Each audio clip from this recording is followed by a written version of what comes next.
Chicago, à la fin du 19e siècle, un pharmacien prometteur ouvre les portes de son commerce. Mais derrière les comptoirs de sa pharmacie, et même dans les rues animées de la ville en pleine effervescence, quelque chose d'obscur se trame. Dans un contexte marqué par la révolution industrielle, l'essor des grandes villes américaines et l'attrait de l'exposition universelle de 1893, des rumeurs commencent à circuler. Des disparitions inexpliquées, des voyageuses qui ne rentrent jamais chez elles, et au cœur de tout ça, un homme énigmatique qui se fait appeler H.H. Holmes. Je suis Camille Debreuil et je vous raconte aujourd'hui les crimes oubliés du Dr Holmes.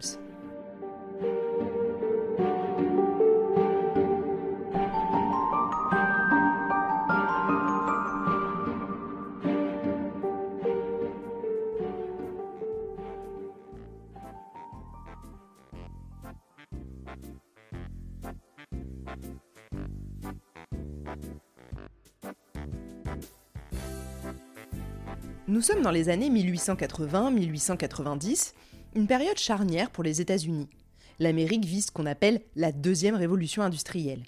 Chicago en particulier est une ville qui attire. Des milliers de travailleurs arrivent des quatre coins du pays, tentés par des emplois dans les usines ou dans la construction de nouveaux bâtiments hauts.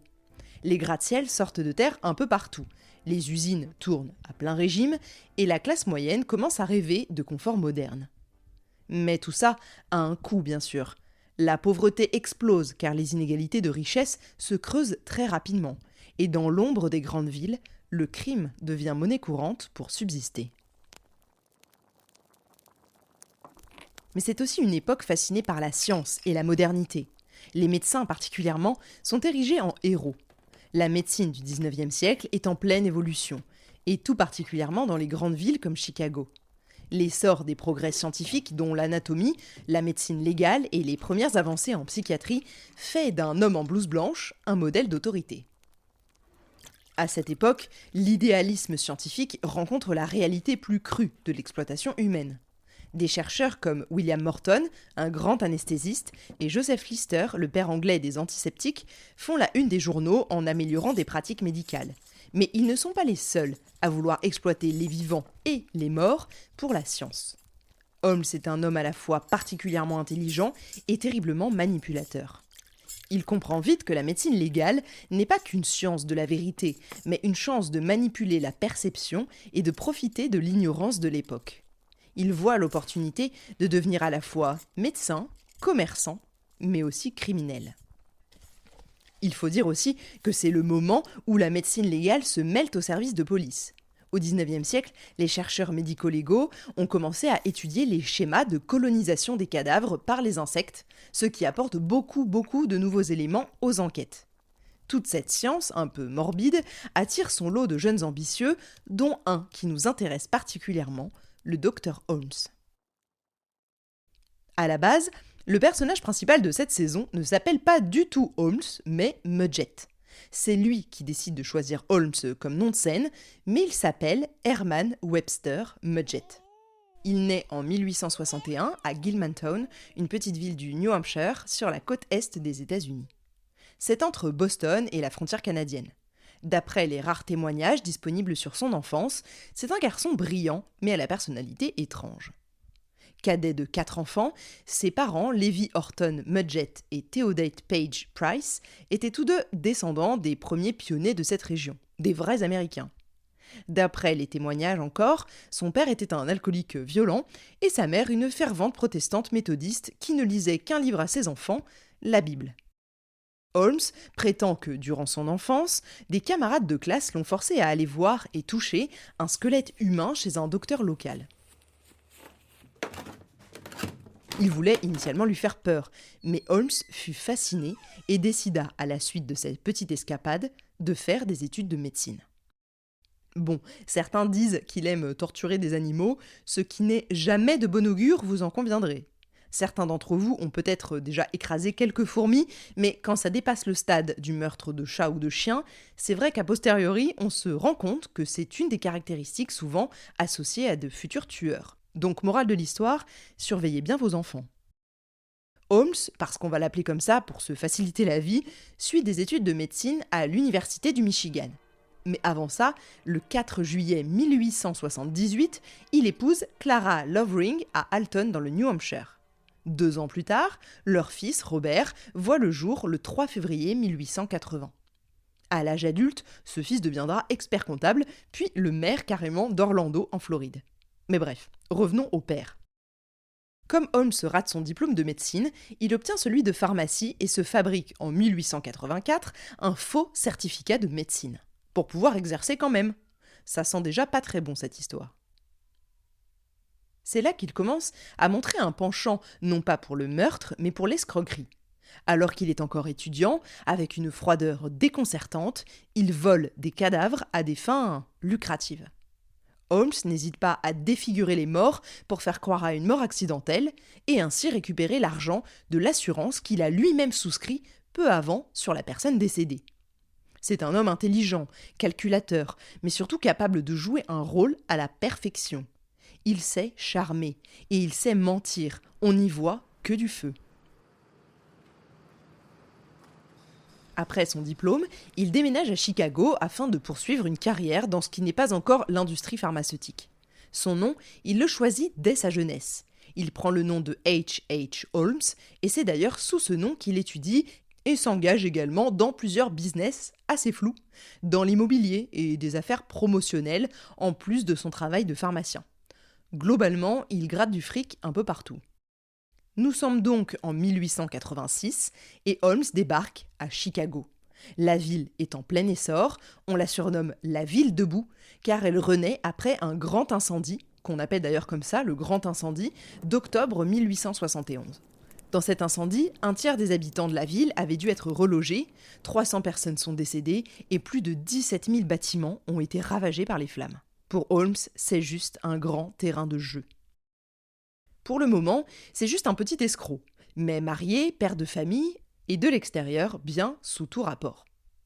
Le 28 janvier 1887, alors qu'il est encore marié à Clara, Holmes épouse Myrta Belknap, alors qu'il est en déplacement à Minneapolis dans le Minnesota. Il lâche Clara et son fils Robert, et les nouveaux mariés ont une fille, Lucy, qui voit le jour le 4 juillet 1889 à Englewood, un quartier de Chicago. Elle devient par la suite enseignante.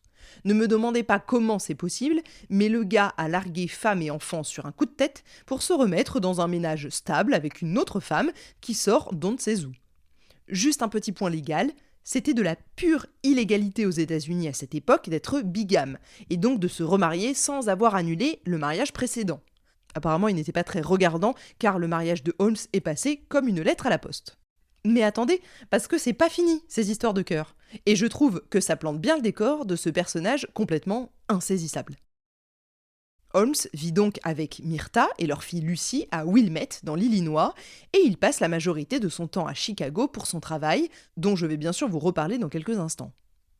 Le gars fait une demande pour obtenir le divorce de Clara, sa première femme, après s'être marié avec Myrta, mais le divorce n'est finalisé qu'en 1891, soit plus de 4 ans après son deuxième mariage.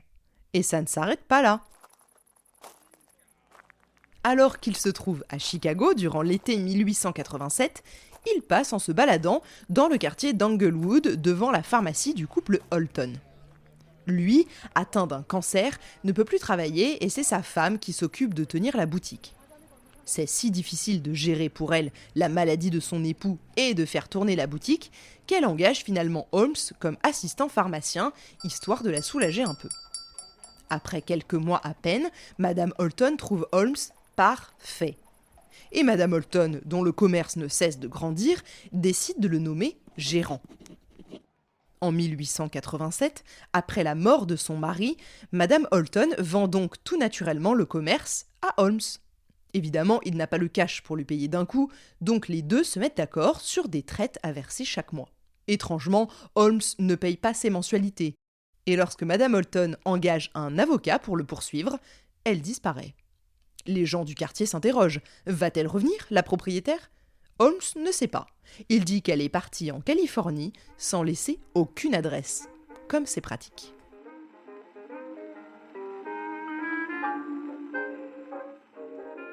En quelques mois, Holmes transforme cet endroit en une véritable entreprise florissante. Mais ce n'est pas qu'une simple pharmacie. Holmes s'en sert surtout comme point d'accroche pour élargir son réseau et pour rencontrer des femmes, souvent des jeunes filles d'ailleurs, venues chercher fortune à Chicago. La pharmacie devient un point de rencontre, un lieu de confiance. Holmes attire ses premières victimes, des clientes vulnérables, des employés potentiels à qui il promet monts et merveilles. Plusieurs jeunes femmes disparaissent, mais à l'époque, dans une ville comme Chicago, les disparitions ne font pas grand bruit, encore moins celles de femmes que personne ne va chercher. C'est là tout le génie noir de Holmes. Il sait manipuler le système. Quand une femme disparaît, il explique qu'elle est retournée dans sa ville natale ou qu'elle a trouvé un autre emploi. Personne ne se pose de questions. Les autorités ne s'intéressent pas à ces faits divers qui n'en sont même pas. Elles sont majeures, et quand bien même la plupart ne sont pas de la région, alors qu'elles soient là ou ailleurs, quelle importance. Mais Holmes voit plus grand. La pharmacie n'est qu'une étape dans son plan machiavélique.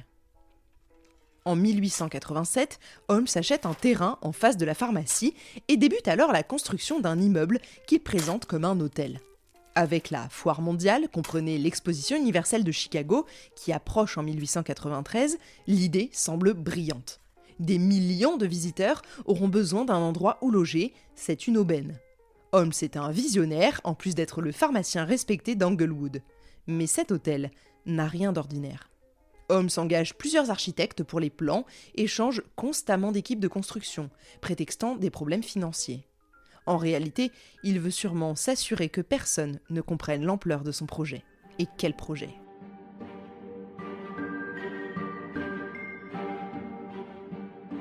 À la fin des années 1880, Holmes est un homme apparemment accompli.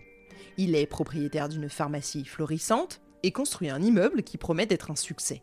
Mais derrière cette façade respectable se cache le côté pile, la face qu'il ne montre pas au public. Dans le deuxième épisode, nous plongerons ensemble dans les entrailles de cet hôtel et je vous ferai découvrir ce qui s'y cache vraiment. Rendez-vous la semaine prochaine pour le deuxième épisode de cette saison 17 de Crimes oubliés, consacré à l'affaire du Dr Holmes.